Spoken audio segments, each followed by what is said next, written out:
Good afternoon, everybody. This is Casey O'Brien with the National CyberWatch Center, and I want to welcome everybody to today's webinar titled Closing the Cybersecurity Skills Gap, Increasing Cybersecurity Capability Maturity Through Competency-Based Mastery Learning Curricula. Our presenter today is Dr. David Tobey, National CyberWatch's Director of Research and Assessments. Before I turn it over to David, I would like to remind folks to mute their microphones/phones. If you're logged into WebEx, in your participants list, you should see your name in the list. To the right of your name is an icon for a microphone. Click that. To ask questions, which we encourage throughout the presentation in the next hour, use the WebEx chat feature. I'll be moderating those questions as the webinar progresses. And we'll be recording today's webinar and making it available via the National CyberWatch Center YouTube channel. You'll be getting an email with a link to this recorded presentation as well as today's presentation slides. So without further ado, I'd like to turn it over to David. Thank you, Casey. And again, I'd like to welcome everyone and thank you very much for joining us today. I hope you will find today's presentation both informative and thought-provoking. And again, as Casey said, we strongly encourage your thoughts, your suggestions, your questions as we go throughout the presentation. Much of what we're talking about today is really a bit cutting edge, and so therefore we would greatly appreciate your feedback and questions. So without further ado, I want to run through a series of slides here. We will be covering a fairly broad territory, so I'll move through some of this fairly quickly. Again, though, please don't hesitate to raise a question at any point. Okay, so our agenda for today is to talk briefly about the widening skills gap. I'm sure it's not a surprise to anybody on this webinar that our nation, and in fact the entire Western world, is facing a skills crisis. We'll talk, though, about some of the workforce trends that aren't often a topic of discussion as to what some of the causes of the widening skills gap is and how that relates to our need for change in the way we educate. We'll also talk briefly about two solution alternatives, of course focusing primarily on the most recent one, which is the competency-based education approach. But to provide a little background, I'll do a quick overview of outcome-based education and its approach to accelerating completion rates. Then we'll talk about how we need to begin redefining our taxonomy of educational objectives. Of course, that is that title of the famous book by Benjamin Bloom and subsequently revised by his colleagues. That has guided much of curricular development for many, many years. And then we will end the formal presentation with a review of how to implement competency-based education in both the classroom and online. Again, just really covering some of the highlights, hoping that we can have a more vigorous discussion and have plenty of time for your questions and comments at the end of the presentation. So let's start first with workforce trends. As I mentioned, the skills gap is not a new phenomenon. Lots of people have been talking about it, but there's been a growing vigorous debate. There are some folks primarily on the economic side of the debate who believe the skills gap is a bit of a myth. It's simply because the wage rates have not risen and therefore people aren't drawn into professions. And that has been a debate that has been raging in some of the financial press for some time, in a sense belittling the concern of the skills gap and thinking, well, it's all going to come out in the wash once wage rates start to rise. But there's some fundamental underlying demographics that belie that view. So let's talk about first, what does a typical workforce look like? If you go back over the history of much of the modern economies, the workforce funnel has looked like this picture on the left. It was a funnel. There were more people at the younger ages that were entering the system, going through an educational system and moving into fields, gaining job experience, and then some would move out of that profession and onto others, but many would remain. They would then move up and become the core workforce, and in their core workforce they would move into middle and upper management and become the leaders of their professions and occupations. And they aged further, they would eventually become mentors, either as senior executives or as technical specialists that would mentor the group behind them, and then finally a few of them would retire. That's not really what it looks like anymore. The demographics of the workforce here in the U.S. is predominantly split between two groups. baby boomers, as we all mostly know from, again, the press, there's been retiring at 10,000 a day and quickly moving out of a variety of professions, the technical professions most notably. And also, there are very few folks behind them. And that's really a surprise to some people. It isn't often talked about that Generation X is, roughly speaking, around half the size of the baby boom. And therefore, our core workforce and our mentor workforce, that group that typically would be carrying the heavy load and handling the more difficult problems, literally doesn't exist. And hence, there are lots of jobs today that are open, millions of jobs according to the job roles, that are looking for people with 10, 15, 20 years of experience to replace that retiring boomer, and they literally do not exist. And instead, companies are being more and more forced to try to bring in someone from Generation Y, or now the new Generation Z, that are to come just out of the educational system, have had maybe a little bit of experience, but now need to take over those roles of the retiring boomers. And so we're having a generation skipping effect, which explains some of the skills gap issue. The results of this are, again, fairly well known. It is the #1 high-risk issue for the federal government, especially in the area of cybersecurity, and a concern they have not only, obviously, for their own employee base, but also for industries around the country. Some industries are more heavily hit than others. For instance, in a study that was done for the Department of Energy, 72% of the engineering workforce in energy is at retirement age or beginning to quickly retire, and therefore the gap there is much more pronounced. Healthcare as well is up in the 60s and 70% of the workforce is eligible or soon to be eligible for retirement. So it's hitting some industries more than others, but really across the board, over 50% of the core workforce has moved on and is in a retirement mode, so, or nearing retirement. 75% say technical security staff leave within 3 years. So not only is this an issue of finding people, but because of the reduced supply, there's a lot of poaching that's going on. And a lot of people are moving from one position to another, again, leaving bereft those who are searching for talent. 60% therefore say at least takes 4 to 6 months to fill vacancies. And even when doing so, they find that almost 40% are not satisfied with the level of quality of the staff they're able to obtain or retain. So the approach to addressing this problem certainly hasn't been new. Policymakers have been aware of it for some time. Obviously, the concerns have been increasing over the last 10, 15 years. And an initial approach to this was to try to address the problem by moving more people into the pipeline itself, to accelerate the amount of people that are graduating from colleges and universities that could serve these middle management, technical, and other specialist roles. So as the American Council on Education noted here, that the primary focus of outcome-based education is to assess the quality of educational institutions by literally how fast, how many are graduating, how many people are being produced out of that graduation pipeline. To enforce or encourage more graduation rate or higher graduation rates, a number of state legislatures have begun to alter their funding formulas for higher education and placing a portion, in some cases a very large portion of funding based on performance indicators, such as, again, course completions or degree completion rates, how long it takes someone to get to a degree, whether it's 4 years or 6 years. What type of transfer articulation is occurring between community colleges, two-year schools, and other feeder systems into the four-year programs.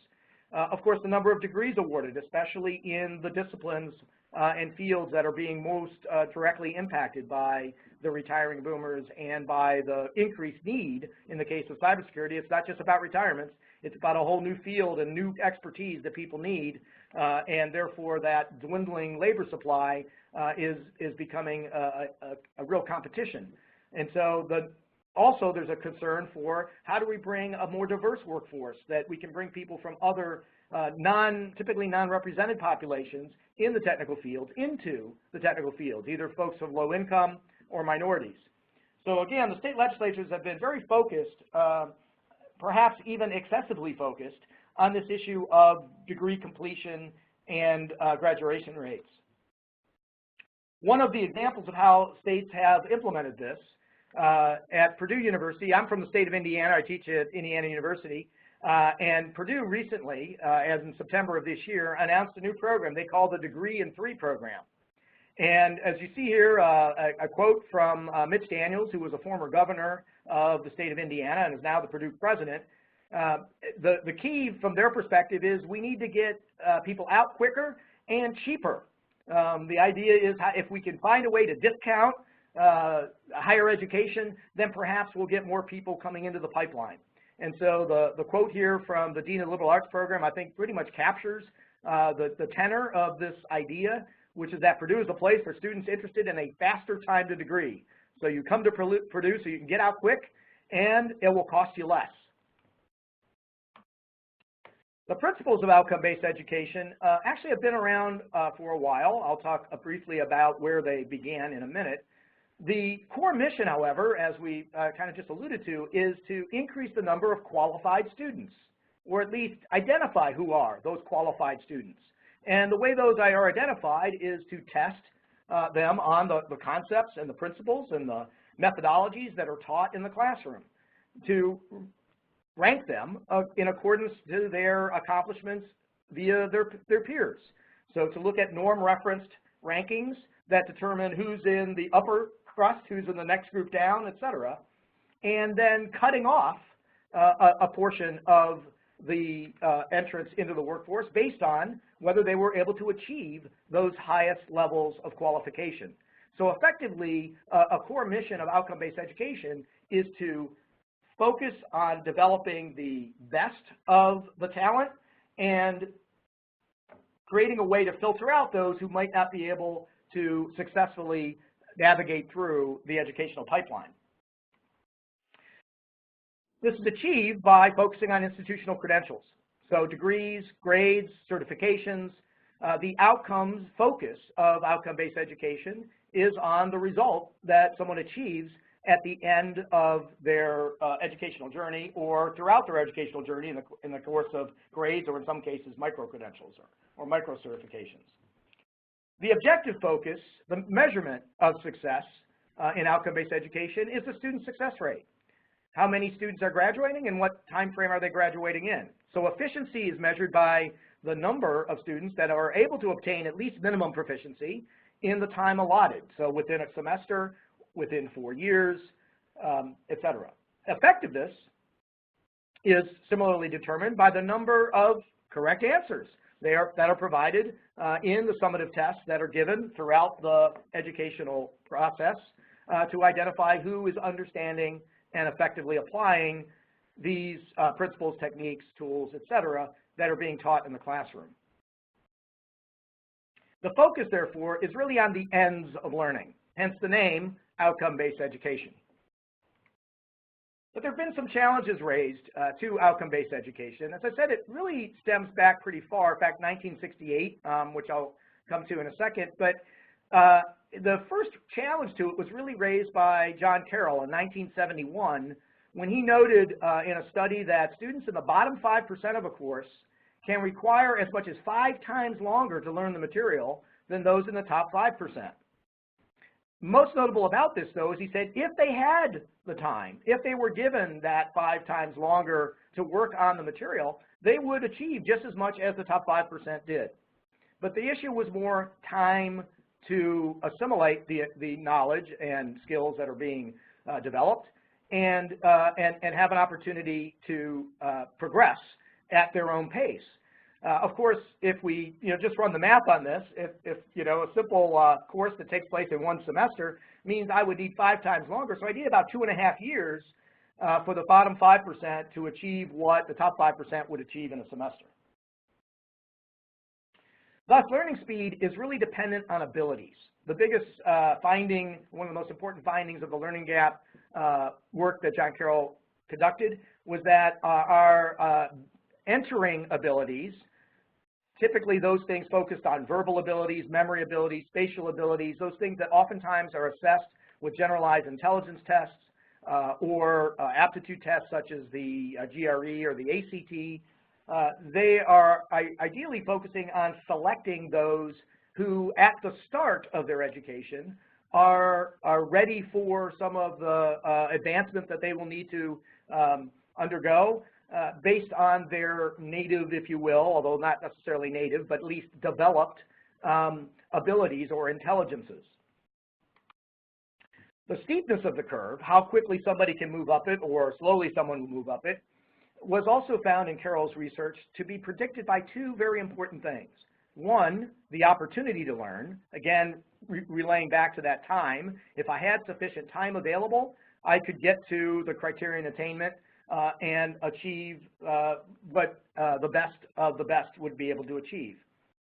The second, though, is equally important, and that is the motivation to learn. And these two begin to interact, because if, as I'm progressing through my education, if I'm taking longer to learn things, then I will be rewarded or punished by lower scores, lower achievement, lower expectations, which then begins to lower my own self-efficacy, begins to reduce my sense of engagement in education, and consequently a vicious cycle begins to occur where those who might take a little longer to get to full and comprehensive understanding of the field are dissuaded from entering into it or dissuaded from continuing into it, and in some cases, and in many cases in our nation today, literally drop out of the programs. As you may be aware, our national completion rates are very low, especially in the second tier or third tier schools, those that are not what are called R1s, research schools, the largest elite schools of the country. The dropout rates are historically around 60, 65, maybe even higher percentages. As I mentioned, this concept, though, goes back a ways. Bloom in 1968, yes, that same Bloom who introduced us to the educational objectives, in 1968 said, we've got to come up with a new approach. What we're doing is not working to meet the needs of the nation. As far back as 1968, long before really cybersecurity had raised its head as a need for the nation and for the world. And his focus really was driven by the fact that the traditional education approach was focused on the normal distribution and identifying students that would be classified A, B, C, D, F into categories where 1/3 would excel, 1/3 would fail, and 1/3 would kind of make their way through. His quote here, I think, really says it all. I'm not obviously going to read it. This should give you an opportunity, hopefully, and as I've been reviewing it, to kind of go through that. But the key thing here is his notable statement that the current approach to education, which has progressed somewhat, but continued mostly in the same fashion that Bloom criticized it in 1968, is finding ways to reject the majority of students at various points in the educational system. And the real goal is just to discover the talented few who are to be given those educational opportunities. Remember the O in Carroll's analysis. So without the opportunity, the engagement begins to suffer, the self-efficacy and confidence of being able to pursue a career, to develop their capabilities begins to suffer, and consequently, we are developing less and less talent. And so even in 1968, Bloom had concerns that the workforce was not going to receive the numbers of qualified personnel that were going to be demanded. And of course, that was long before that hourglass began to pinch the center of our workforce. David, this is Casey. There's a question from the chat room, which is, has any research been done on work performance and advancement for students at the tail end of the learning curve? Yes, there has, and in fact, I will come back to that when we talk about competency-based education, because one of the results of much of this research is that we need to begin to integrate work-based learning and formalized learning, which is where education and the entry into the workforce intersect, and that's really at that tail end. So I'll come back to that here in a little bit. Thank you for the question. So Bloom continued this work. He brought in a number of doctoral students to work with him, and over the course of many years, almost 20 years, they assembled a mass of research to try to figure out how do we solve this outcome-based education problem. What could we do to help more people achieve mastery of a full field. He called it the 2 sigma problem. 2 sigma because, being a researcher, an effect size of 2.0 means that 98% of the people are able to achieve more than those who didn't receive that educational intervention. So that was really the goal, but they struggled to get there. First, content improvements, which is what most organizations historically have focused on. If you look at the slide here, it would be those things at the bottom above socioeconomic status. Advanced organizers, things like rubrics and scaffolds and other types of ways of organizing information, working with peer groups, the teacher's expectations, new science and math and technical curricula, higher order questions, homework assignments, etc. But despite those efforts of trying to improve the content, generally speaking, it only made a small difference above what would normally occur to someone who had the luxury or the advantages of an increased socioeconomic status. So as they progressed this work, they started focusing less on what was happening through the classroom, through the curriculum, and more about what was happening as a result of the curriculum, and looking at student-centered questions. Things like, to what extent do the students begin to work with each other in peer and cross-age tutoring? To what extent does their home environment matter? What initial cognitive prerequisites do they have? Cognitive not in the sense of ability like we saw with Carol, but cognitive here meaning how ready were they to tackle the material they were given? Did they have sufficient knowledge in place to begin to understand what they were being presented with? The classroom environment, how homework was, what feedback was provided from the instruction that would help the student understand it, and how the student reacted or assimilated that feedback. All of these forms of student-centered learning increasingly started to make a difference, showing as much as a 50% increase in the achievement of students that were in programs where these student-centered learning programs were applied. But the greatest leap occurs when students can receive personalized attention. As much as 98% of learners can outperform the average student or the person not receiving these interventions, achieving that 2 sigma goal, if they are enabled to have individualized instruction, if you will, personal tutoring, or other related feedback corrective cues or other reinforced mechanisms to improve their reaction to what they did not know as opposed to what they did know. David, this is Casey again. Another question from the chat room. Has thought been given to students who require more training in the ability to speak, read, and write, along with critical thinking, effectively first? Otherwise, they cannot function in the workplace. Yes, as a matter of fact, again, that is one of the, these questions are coming up almost as a perfect segue into each slide.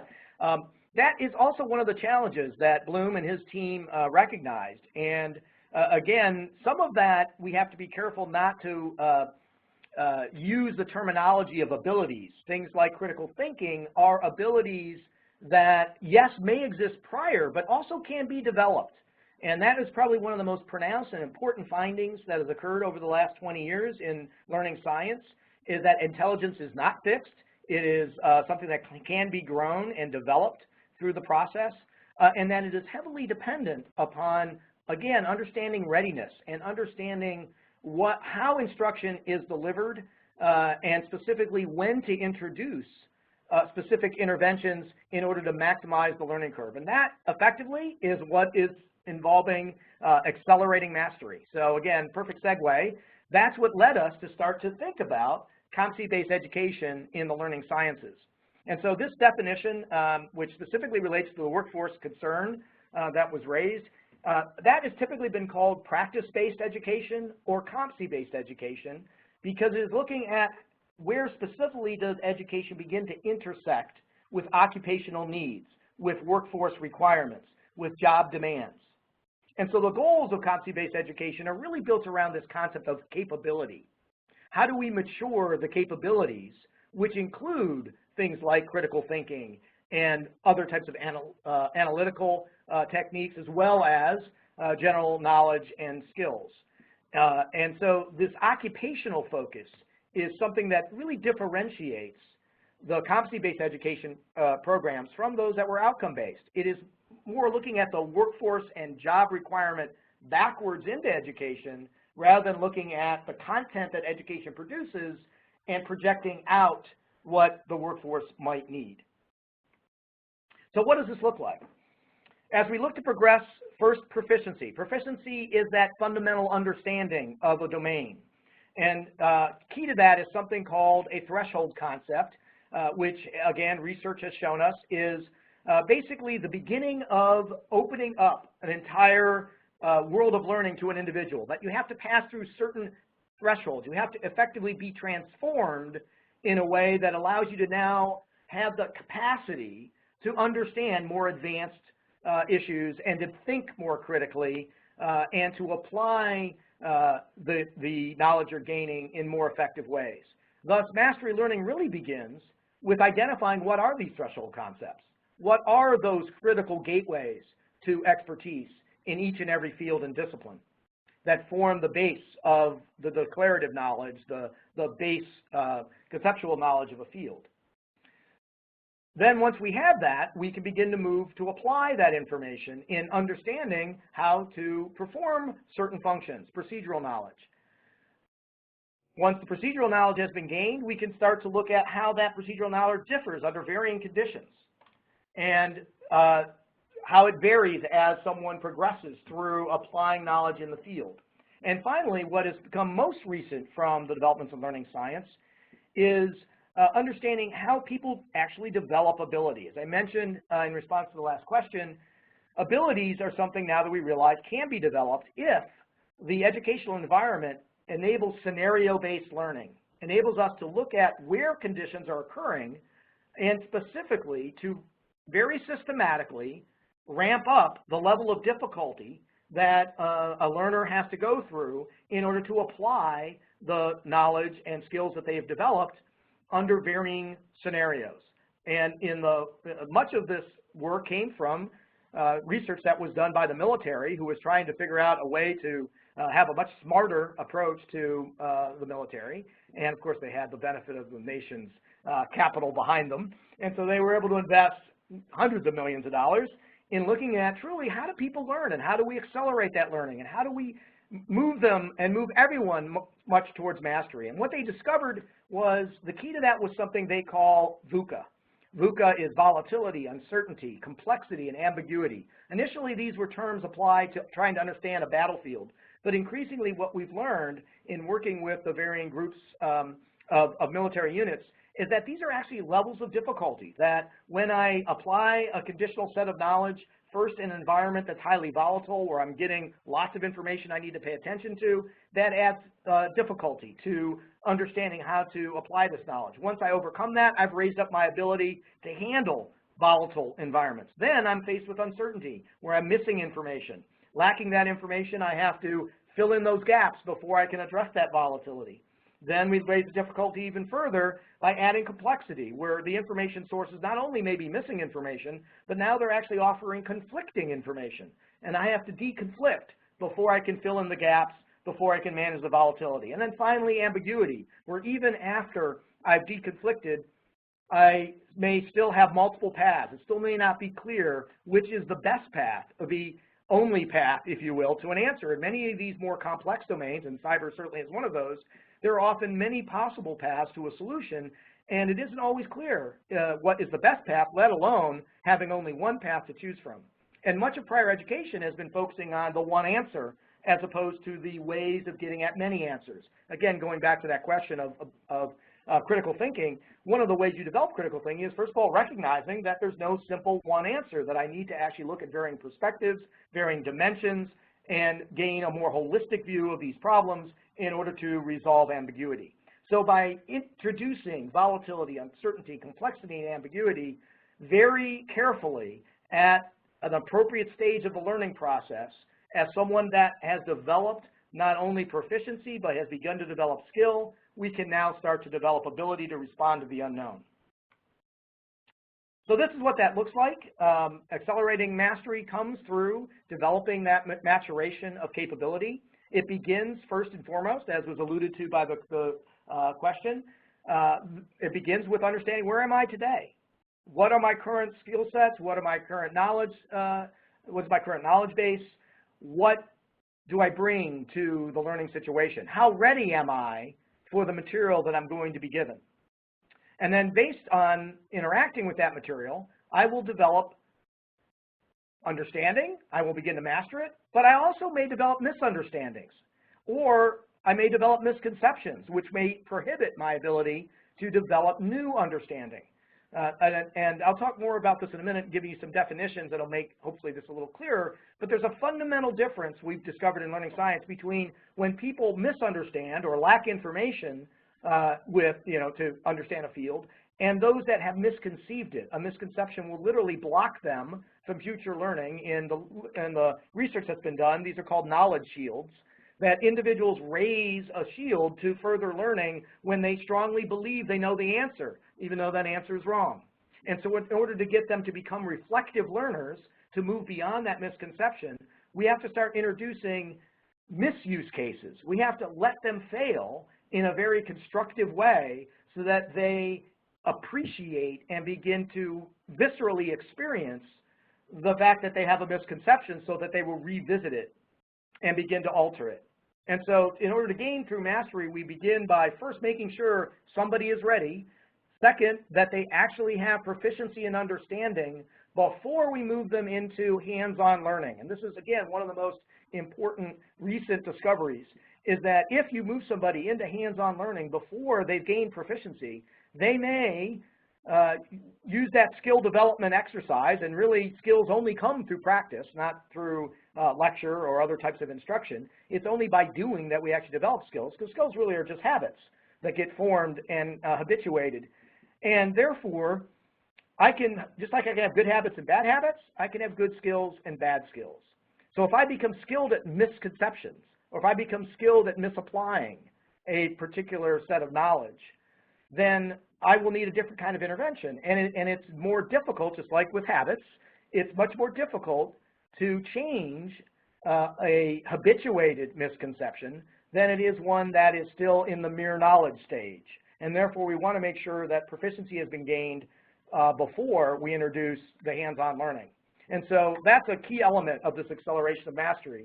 And then, of course, once somebody has gone through tutorials and then practice and then challenges that introduce those VUCA levels of simulation or scenarios or other forms of challenges, then they're finally ready to truly master and move on to the next domain.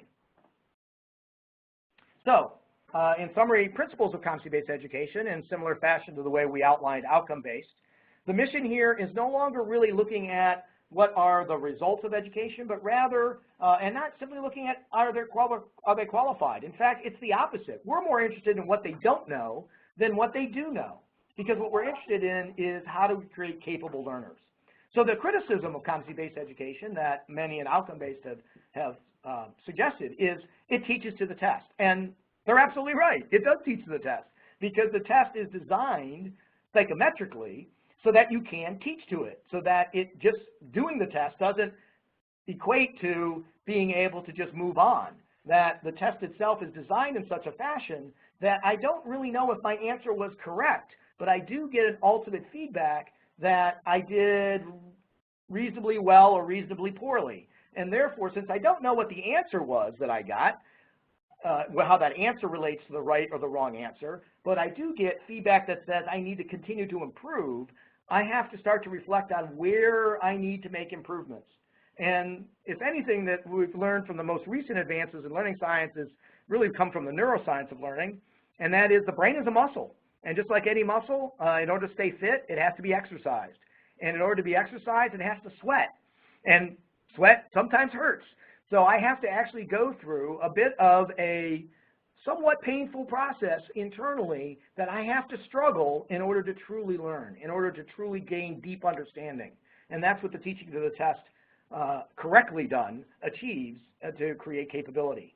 So to do that, we use criterion referenced rankings as opposed to the norm referenced ones. We develop competency profiles to show where people have excelled, where people need further development.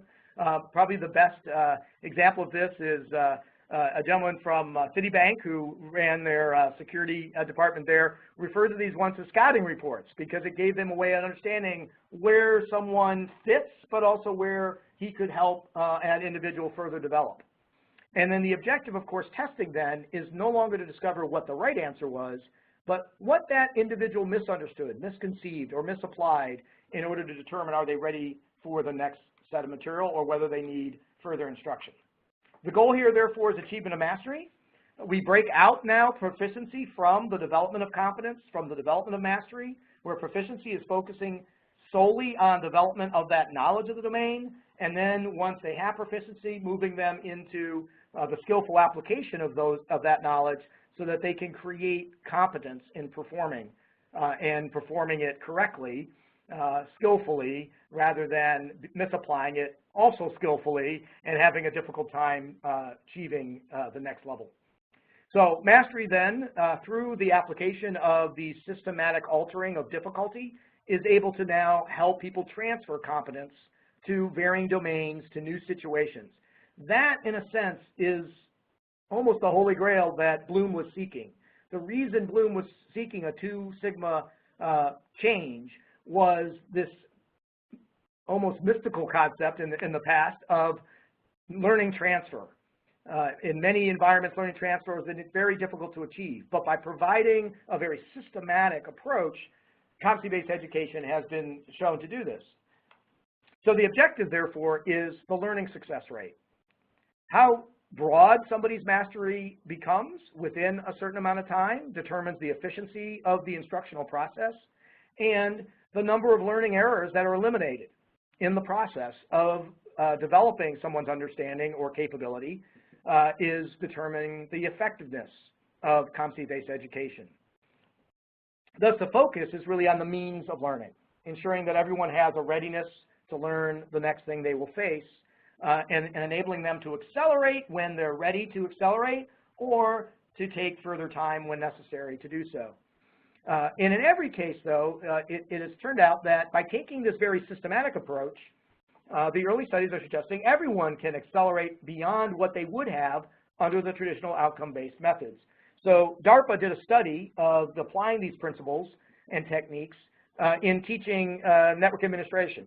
And what they found was that they were able to replicate the development of about 15 years of experience in 18 weeks of competency-based learning.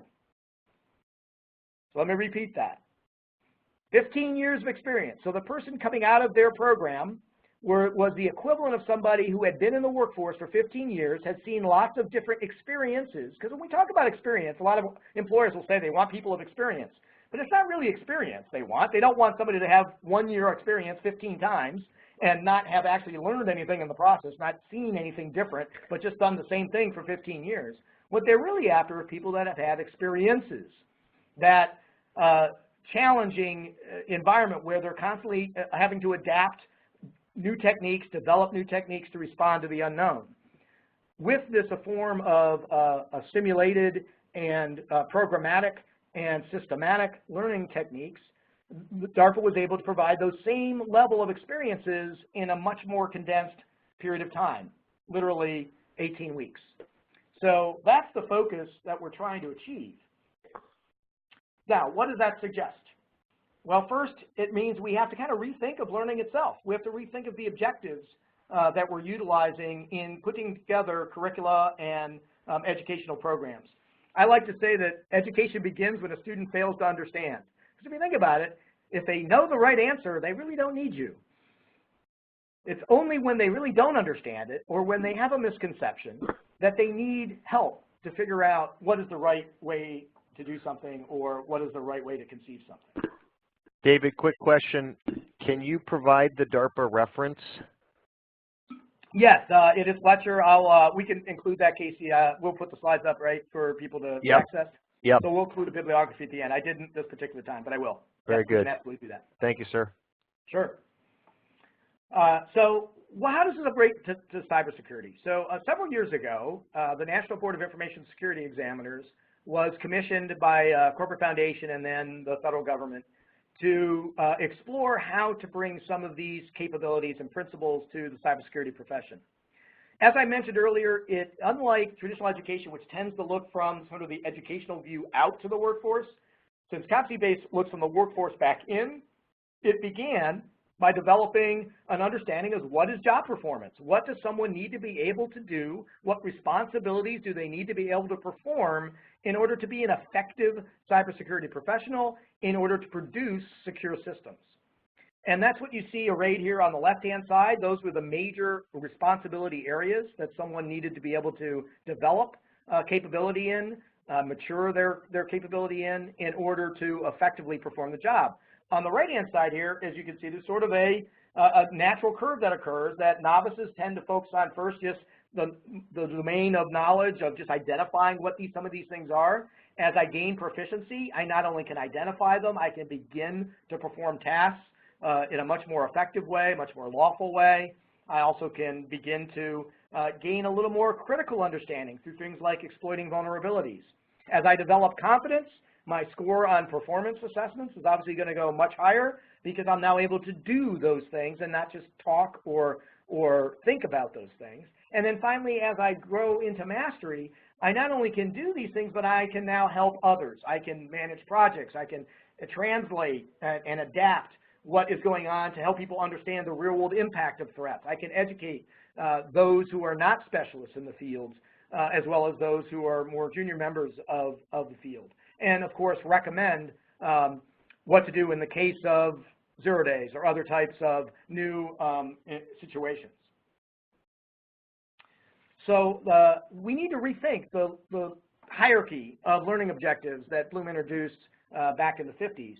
And it starts by understanding the levels of knowledge. The declarative knowledge is knowing what something means. And many, if not most, of the Bloom objectives really address this area. What something means, you know, like the letter of the alphabet, knowing that the word apple means fruit. Procedural knowledge is then knowing how that information is sequenced. And so here what we're looking at is how do we interrelate knowledge, use varying elements of knowledge in order to perform a specific task. Then we move up a level in the hierarchy to conditional knowledge, knowing when a step or branch of the procedure should be executed. And if that state exists that allows that condition to be identified, and then the appropriate procedural path or potentially alternative procedure to be used in executing in that environment. And then finally, situational knowledge is knowing when those conditions exist or where they exist. The environmental factors that lead to certain conditions being present that make it necessary or sufficient for those conditions to occur, and therefore for alternative approaches to be taken.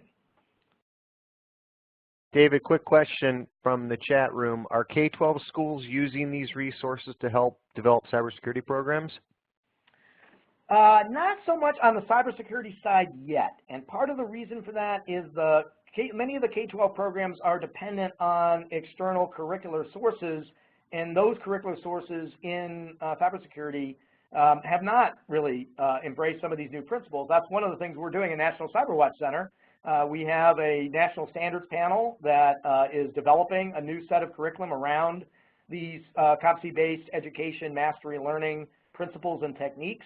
But prior to that, most of the material has been the typical textbooks or labs or other things that tend to be fairly isolated and not systematically designed to move somebody progressing through the levels I just described.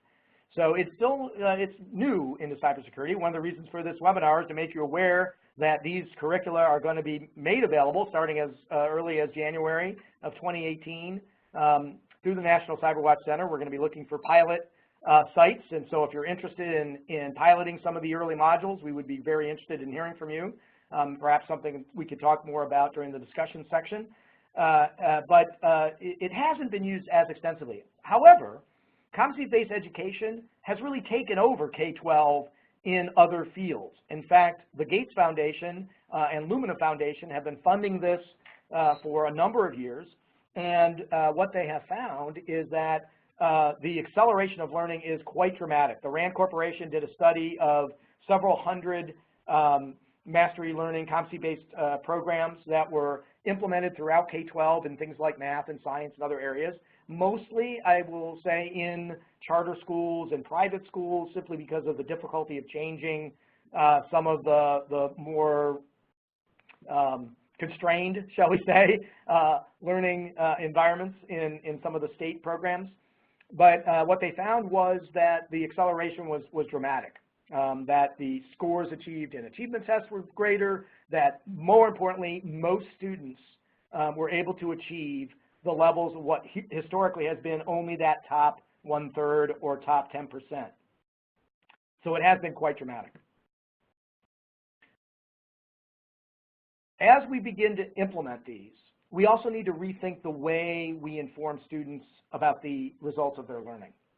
So this means enhancing grades. It doesn't mean throwing out the system that we have, but rather augmenting it. And luckily, a lot of the LMSs now are incorporating mastery learning techniques within them that allow you to begin to implement this. Many of those are new in beta form. I personally use Canvas, the Canvas LMS here at Indiana University, and it's brand new that they've implemented these learning paths. And so there's some, you can imagine some aches and pains along the way as you implement bleeding edge technology. But the results of it are quite dramatic, that students now begin to think about where they need to focus their energies based on profiles like you see here on the screen that indicate their level of capability in the major responsibility areas associated with security operations. It begins to support development planning, both at the individual level, the course level, or even integrating out into the workforce, where people from the workforce can come back to school and fill in the gaps that they have in their operation. This particular example actually came from a situation where a financial institution was trying to understand what capabilities they had. And what they found was that they were clearly lacking in a number of areas of exploiting penetration targets. Not surprisingly, they were exploited, which of course led to their interest in trying to figure out a better way to raise competency and capability maturity throughout their organization. Secondly, it allows you to benchmark on strengths and opportunities. So rather than that effect of kind of punishing those who are learning at a slower pace, this helps them really focus their efforts, focus their time on opportunities to learn and leveraging those strengths of what they have learned. So they get reinforcement that, yes, I'm doing some stuff great, but I still need to work on some things that are going to help me ultimately master the field. So they get some positive reinforcement along with that challenge to improve those areas that are needed in order to ultimately develop mastery in that domain. And finally, it leads to a new concept in credentialing. One of the groups that I work with is the American National Standards Institute, who of course developed the 17024 standard for personnel credentialing and is involved in certifying or accrediting, if you will, the certification organizations. And one of the new principles they're promoting is this idea of continual credentialing, that you don't just take a certification and you're done. Rather, you need to continually develop your capabilities to meet the new demands and to raise your capability maturity. And again, hopefully you can see as a result of this type of profile, it makes it clear how and where you might need to do that. So how do we implement this? Well, first we have to start with focusing on learning experiences that are assessing competency gaps. First begin by assessing where are those students, what is their current capability maturity, and what instruction, what development is going to be most helpful for them. It means promoting deep learning rather than surface learning, rather than, receive information through lecture or video or other type of means and then spit back in an exam. It means using assessment as a way to have them internally assess to what extent they truly understand this and where do they need to improve. Then applying practice where appropriate, deliberately, so that it enables them to apply the knowledge that they have shown proficiency in, and avoiding the practice of those things that they're not yet proficient in. And then moving to more adaptive practice in order to create, through simulation or other techniques, that ability to respond to the unknown. And then finally, again, going back to that excellent question earlier, it also means integrating more closely with the community, with industry, so that internships and so-called apprenticeships. I say so-called because apprenticeships historically have been throw somebody over the wall, hope they get something good out of it. Here, it's much more like what you see in medical, a resident intern, where they learn in the classroom, they work, they come back to the classroom and inform their learning from what they did in the field, and that loop continues.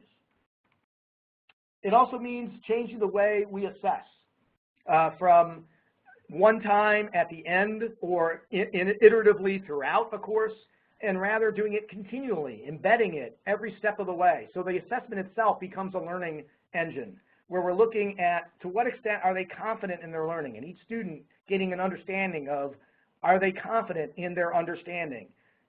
What is it if they're not confident in their understanding, or they're misunderstanding things? What is the source of that?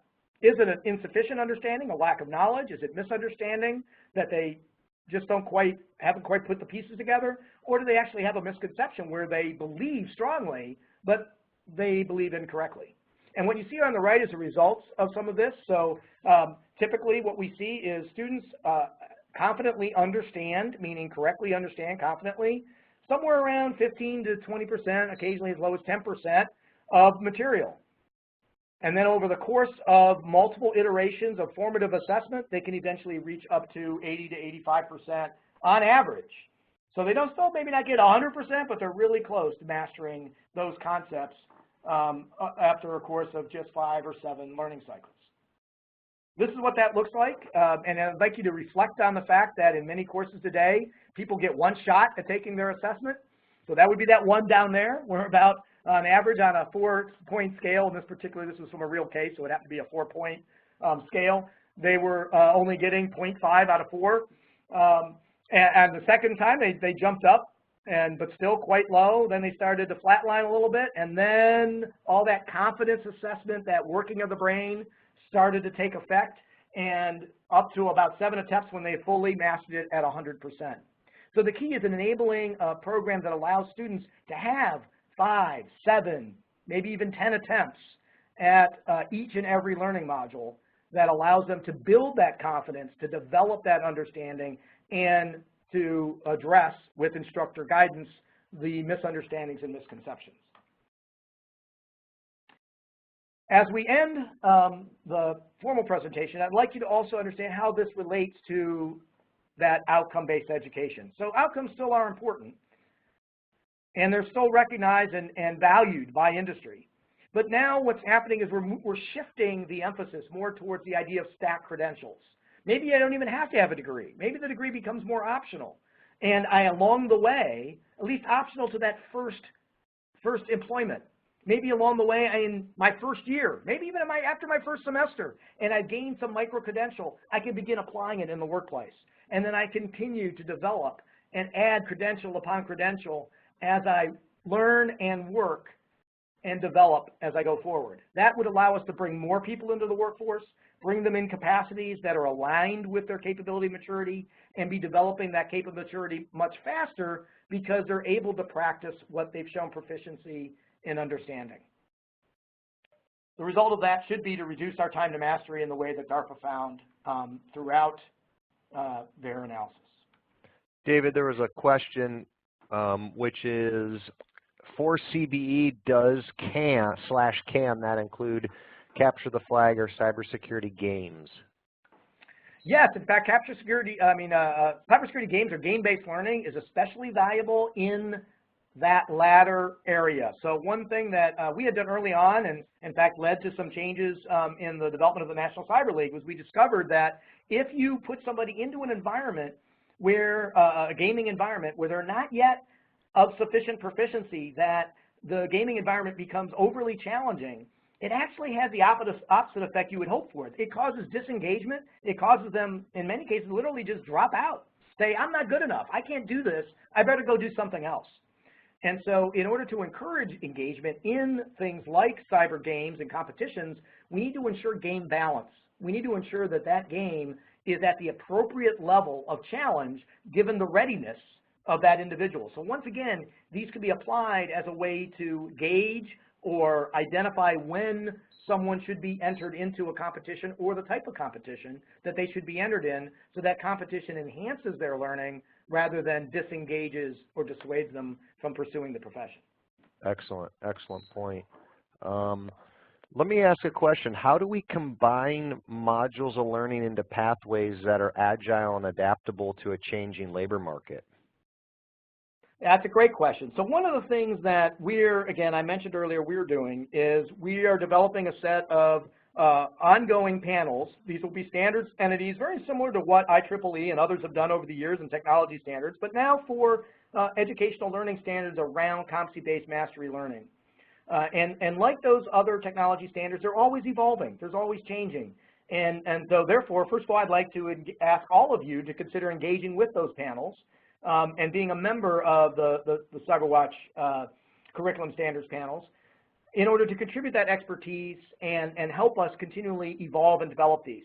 But the beauty of competency-based education, because it's so modular, because each of the learning elements is designed around a very specific type of knowledge or specific type of competency, that it allows us to, those things that are fundamental, that are going to be very consistent across time, to be readily available and widely available. Those things that need more tweaking or perhaps need to be reinvented along the way can be done without interfering with the system as a whole. They can be plugged in at the appropriate point. They can be experimented with. We can use these formative assessments now, because of their nature and because of the volume of data we get through multiple iterations of a formative assessment, we can gain insights into what aspects of each of these learning elements is being effective, and then alter those that aren't, and obviously promote and broadly distribute those that are. Thanks for that. We've got another question from the chat room. How do you fit competency-based education? An example, students will take different amounts of time to complete into a quarter semester-based delivery model. Excellent question. Fantastic question, and I am so glad you asked it. It was an area I was going to touch it on, and I realized I had forgotten. So this is a very, very, very new part of competency-based education. Bloom alluded to it early on, but dealt with it more from the standpoint of what's called differentiated education, where you just kind of put people into different groups and anyway, a different approach. So we've been continuing to experiment with this. It's an area of active research that we're trying to understand the best ways to do it. But one of the most probably important findings we've had is, first of all, you can allow the system to bring students along at different pace if you've designed your classroom so that you have more of a flipped style, where you as the instructor are guiding students based on where they are and can have breakout groups working at different things at different times in different labs within your classroom. And using the assessments, which are tremendously valuable for understanding where students are facing common misconceptions or similar challenges. And you can group them, but the groups tend to be much smaller than the differentiated classrooms that Bloom had originally identified. Of course, back in those days, they didn't have our technology. So that's the first thing, is you need to look at how to group your students based on the assessments to understand what intervention they need, and to flip the classroom so that their instructional materials are available to them all the time, anytime, and that much of the classroom experience is spent in working through specific challenges that specific groups of students are having and rotating through them. Another interesting innovation is to consider in large classrooms actually splitting up the experience. So if I teach a Tuesday-Thursday class and I have 50 students in that class, I would normally have 50 students on Tuesday and Thursday. But I could, instead, if I flip the material, I could have 25 show up on Tuesday and 25 show up on Thursday, and have a totally different dynamic because it's a smaller group. It reduces a lot of that inhibition to speaking, to questioning, to being concerned about being shown as being behind. And you can even break it up even further, actually have portions of the class time set aside for specific topics. Another innovation that we find to be very effective and perhaps surprising for some is to reconsider what really the course should be covering. One of the things we found, go back to that original statement I had said that it takes about 5 times longer for the bottom 5% to reach what the top 5% will reach, is to rethink about the length of the course. So in the sense of, if what was 100%, maybe it first of all needs to be scaled back to 50 to 80%, and those who get there quicker, you can use the rest of what was the course before as enrichment activities for the more advanced students, but that more and more students will get to the true 50 to 60% that you feel is fundamental, is threshold. And then finally, for those who still are working their way through that when the end of the course comes, one thing we've innovated here at Indiana University South Bend, thankfully with the dean's tremendous support, is allowing liberal incompletes, where people can just extend the semester. They don't have to pay for it again. They don't have to worry about the stress of trying to cram it in at the end and not necessarily get all of it and then go on to the next class where it depends on what they learned in the last one and, you know, be struggling. Instead, they can just continue on the semester beyond the 15 weeks. Hopefully that helps. We still have a lot of unanswered questions there. Yeah, and it is 2 o'clock, so I do want to be respectful of people's times. I want to thank everybody for joining us. I especially want to thank David for a fantastic presentation and the continued work you do in this area, as well as the Director of Research and Assessments for CyberWatch. We recorded today's webinar. We'll be making it available via the National CyberWatch Center YouTube channel. You'll be getting an email with a link to this recorded presentation as well as today's presentation slides. Stay tuned for future webinars from the National CyberWatch Center, and have a safe and happy holiday season, everybody. Take care.